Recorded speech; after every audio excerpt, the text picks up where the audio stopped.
tuning in. My name is Cassie Dillon, and I'm at the March for Life, and I'm right in front of the Supreme Court, and I have two people joining me here, so let's talk to them and see why they're here. So what's your name and where are you from? I am DeLon Gigger. I'm from Washington, D.C. Christina Bennett, and I'm from Connecticut.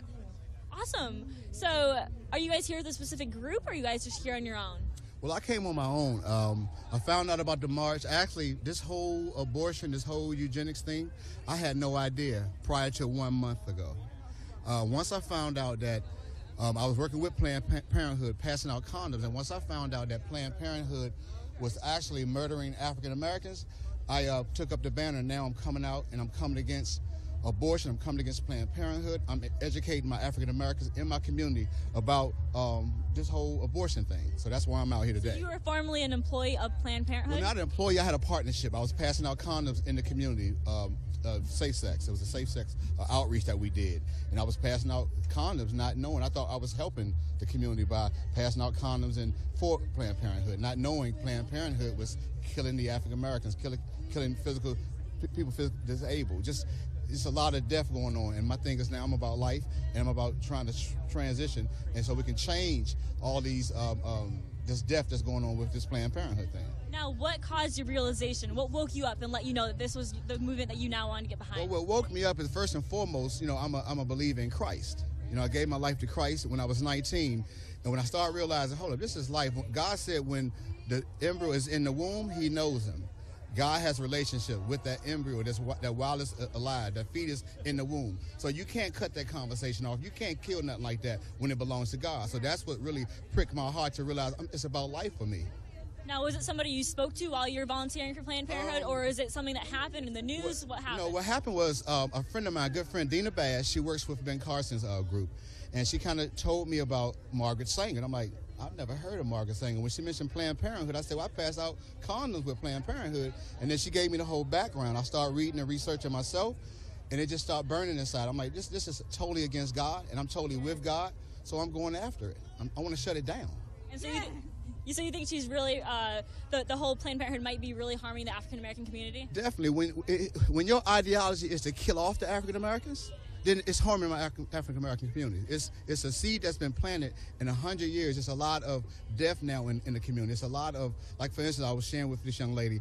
I had a young girl that come to me when I was young and told me she was pregnant, and she wasn't. But just that trickery right there, to tell me that you were pregnant and you really wasn't just for money, that just shows the wickedness that's continuing in our community. Not only the death, just the trickery that goes on with that wicked seed that she planted. And God told me we're supposed to uproot the things of darkness, and that's what I'm going to do. Now, what do you want to say to the African-American community that might be watching? African-American communities, this is Mr. DeLon Gigger, Good Ground, Good Life. You all know the work that I've been doing in D.C. for the past 20 years. This cause is my cause, with or without you, because God is with me. And that's what I want to tell them. Christ is with me. I'm going after this. Salute. Good ground. Holla. Now, do you guys know each other? We just met. Awesome. So this movement's really bringing people together. I've seen a lot of people praying together, hugging each other. Now, what do you say about what he just was talking about? It's awesome. I would say it's an answer to prayer. I've prayed for over 10 years for the ending of abortion. I've prayed for over 10 years with a group called Bound for Life for the African-American community to rise up and just speak out. And so he's an answer to prayer. I was scheduled to be aborted, and my mother walked out of the hospital, and she did so because a janitor, an African-American janitor, talked to her and told her that God would give her the strength to have me.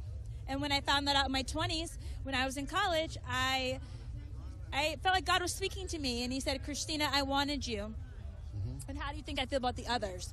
And then I set out on a journey to find out that he wants all of the others, babies, to live. And so I've been fighting for them now for over a decade.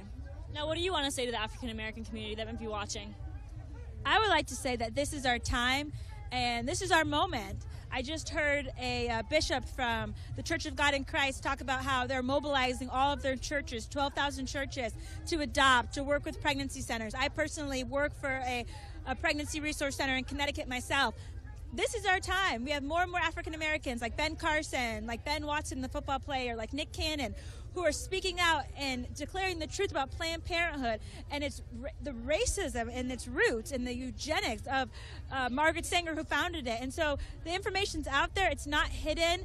There's even a film called Ma'afa 21 that you can watch on YouTube that exposes the history of Planned Parenthood.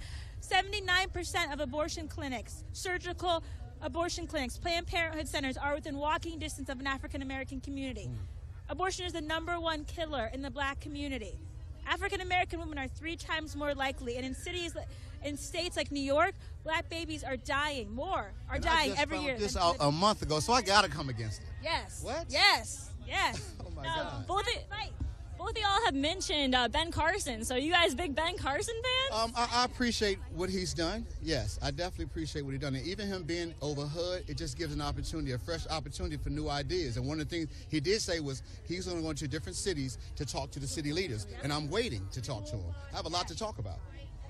I love Ben Carson. He's pro-life. He's unashamed. That's right. He's calling out Planned Parenthood and exposing him. Taking stand.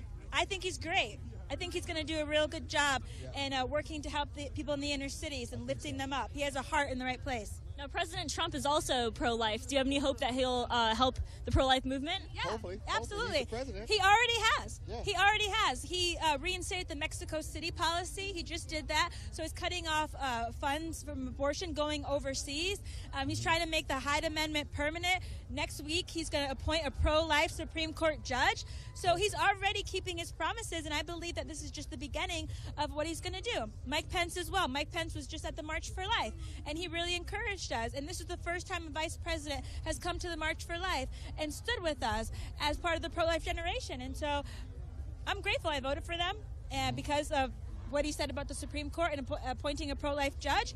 And we're going to hold him accountable to that, and I believe that he's going to do it. That's right. Now, the pro-life issue is a big deciding factor for many people voting. Now, you said you just became pro-life about a month ago. No, I just found out about it. I'm also a God man. It's not about the Democrats, it's not about Republicans. It's about me doing the will of God in my community. So when I heard about Margaret Sanger a month ago, I had no idea. I wasn't thinking about her. For what? But until I started realizing and getting information, now I'm thinking about her. Now I got a purpose and a call for it. So. Well, thank you so much for talking to us, and Sure. I really hope you guys get out into your communities and get the message Definitely. across. You guys seem like you're very well organized, and it's just so awesome that you guys just met here, Just met. and you guys are going to be lifelong friends. Watch, that's you guys will be right. lifelong Right. friends. Because she has a lot of information that I need. Yep. Well, thank you so Yes. much for Thank letting me you. interview you. It was nice Alrighty. meeting you. Thank you. We appreciate it. Stay warm. Right? Yep. Hello. Hello, you want to come over here? Yes, please. Sure, you come on this side of me. Here, y'all You come guys can all behind come me. too. Hey, Oliver. We got more people coming to be interviewed. You're tuned into Right Side Broadcasting Network, and we're just talking to more people who are at the March for Life. So, what is your name, sir? My name is Alex Lucas. And where are you from? I am from New Orleans, Louisiana. And it looks like you're part of the Students for Life. So, what's your university? Yes, well, I go to Loyola University of New Orleans, as do all the people behind me. So, when did you guys get here? We arrived in D.C., on Wednesday night, early